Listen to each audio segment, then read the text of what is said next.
By now, beloved friends, you have heard that Susan and the dog, Clover, and I are preparing to leave Iowa City and First Presbyterian Church. I will continue to serve you through October the 15th, and then I will go into a space and time of grieving because I love you very much. This has been a joyful, healing pastorate. And in order for me to move forward in life, I need to take some time and to reflect joyfully and yet with sorrow on our time together and then the need for me to depart. Let me give you some facts first. I will be leaving here and arriving out in Delaware in the first part of November toward the end of beginning interim ministry. That's a ministry of 12 to 18 months typically, perhaps longer, perhaps shorter, to prepare a congregation for a new pastor. You will be experiencing an interim pastorate as well, no doubt. So I'll be taking up this ministry in a part of the country very near my son Will and daughter-in-law Yana and our brand new grandchild. And I'll be honest with you, that part of the draw, a major part of the draw, is to take up the task of grandparenting. Susan and I and both of our families had many relatives who did not live long beyond the 60s, that is, in age. And so it is that we feel like that this is a golden opportunity for us to spend time with a child, a grandchild. It's also a time to use some of the interim gifts that would not have been appropriate to use here. And I look forward to doing that as well. At the same time, you will have somebody come in on a temporary basis, 12 to 18 months, perhaps a bit longer or shorter. They will invite you to examine the church's history and its significance, to think about the parts of my ministry which were helpful and those parts which were not. They will reflect on what it means to be Presbyterian and connected to our denomination. They will begin to encourage you to ask the big questions and to wonder what our calling, your calling and vision are as a congregation. This is all good. This is all good stuff. Let me say this, that when God sent me here, after a very difficult pastorate, God sent me with vision. I knew, at least in my heart, not always consciously, I knew that churches sometimes get so self-absorbed with themselves and their own survival, they lose track of what Jesus has in mind. In summary, that would be the realm or kingdom of God and the right relationships of justice, mercy, and faith. Indeed, when I came here, I found a congregation that was willing to not only embrace a similar vision, but to even embrace the same language. And I was glad about that. That gave me great joy.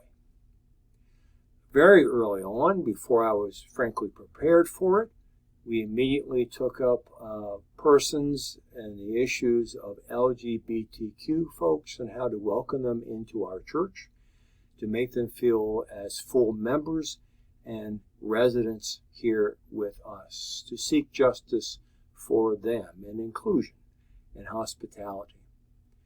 We then moved on, of course, to look at our building and to ask, if you're differently abled, can you function in this place very well? Remember, I had broken bones, and I found that crawling up and down steps was not a good idea. Walking around or driving around was a waste of resources, and eventually we actually installed an elevator. More on that in a bit. And then we began, due to my own friendship and because of the climate in this country, began to consider racial justice, how to be reconciled to sisters and brothers of color. And we're still walking down that road. I've been so proud of you in so many ways, including the spiritual formation and the worship which have highlighted these elements before God and equipped us for mission and for ministry. I have followed your lead in many places, and if I stayed here, I would continue to follow your lead because God has instilled in you a heart and a passion for many good things, including relational justice around race and acts of mercy and vibrant trust expressed in worship. God has also given you a wonderful staff. Some years ago, I determined that any vision that I had would be embodied in my staff people. I also determined that I was entering from the time of an ordinary duration of ministry into a longer duration. That is to say, to go 7 years is to be in an ordinary length ministry. You go beyond that, you become a long-term pastor, and there's dynamics left to that can be difficult for a congregation.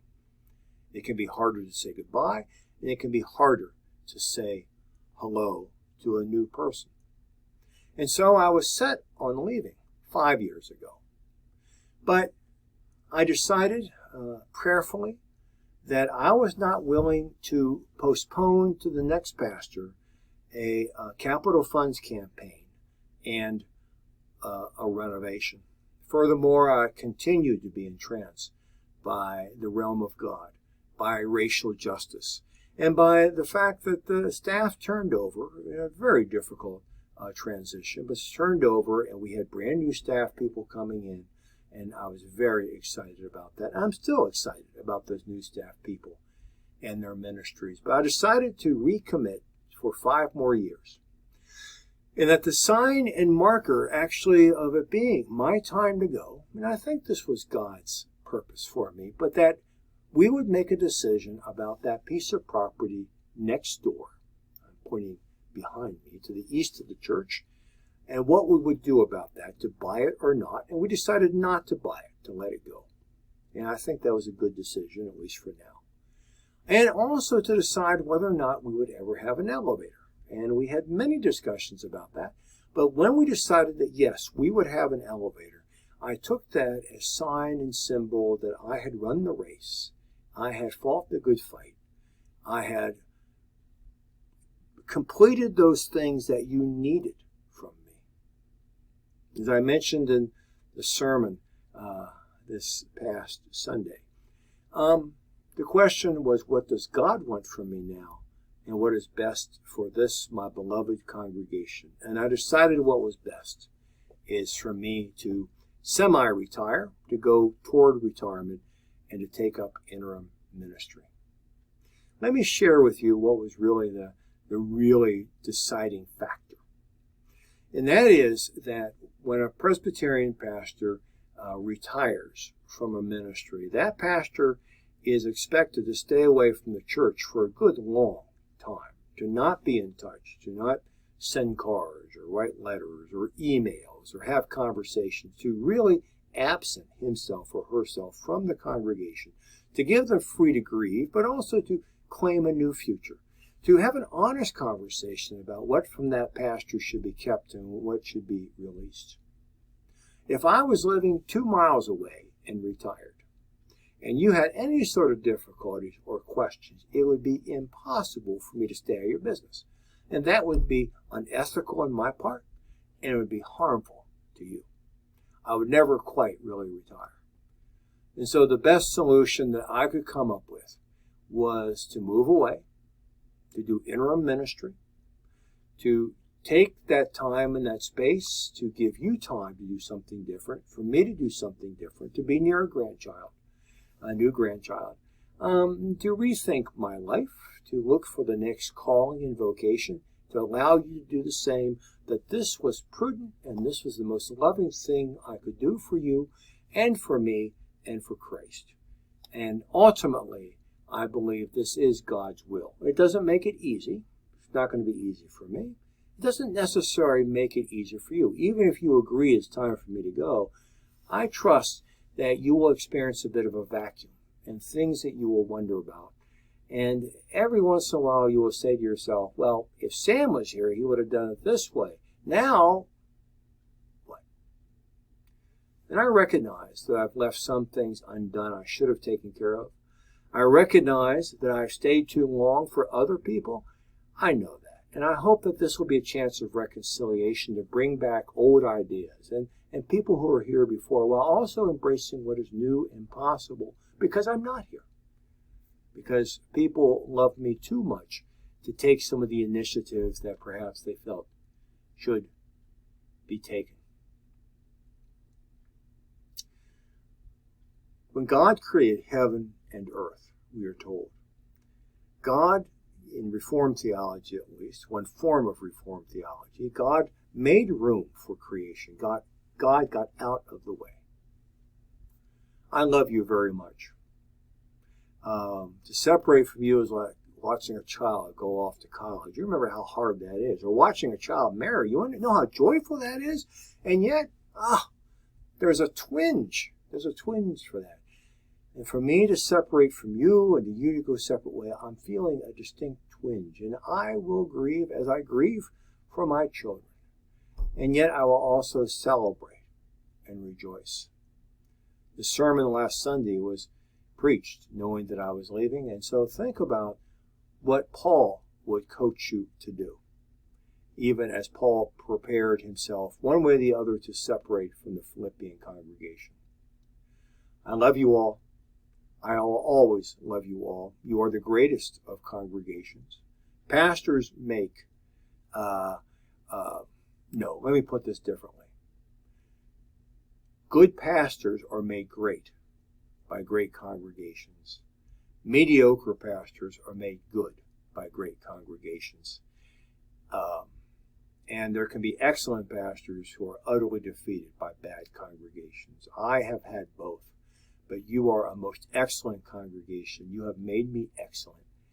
As you have grieved and give up on me, so to speak, in some ways, I know that you have the wherewithal, as you had before, of taking the mediocre and make them good, and taking the good and make them great. You have that spiritual gift. God bless you all. Recall always that you're in my prayers. Okay? And we wish you the very best in the future. I will be around for a month, but not thereafter. I will give you space. God bless you. From me and my family. Bye-bye.